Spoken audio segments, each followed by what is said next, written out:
PLID বলেছি আমি, বা লিস্থেসিস, এই সার্জারিগুলো আগে যেমন অনেক বড় কেটে করা হতো, এখন আসলে ফুটার মাধ্যমে করা যায়। আমরা এই সার্জারিগুলো আসলে ফ্লুরোস্কোপে দেখে করি যে কোন হাড্ডির মাঝখানে যাচ্ছি, কী করছি।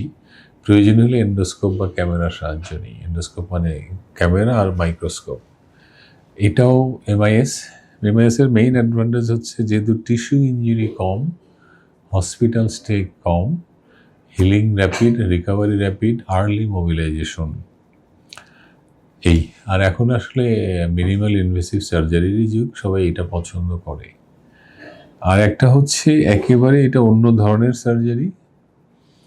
আমরা যেমন কার্ডিয়াক ক্যাথল্যাবের আপনার নাম অনেকেই জানেন, হার্টের যেমন রিং পরানো হয়, এই প্রযুক্তি আসলে রক্তনালীর ভিতর দিয়ে আমি ক্যাথেটার নিয়ে যাব, আমি ডিজায়ার্ড জায়গায় পৌঁছাবো।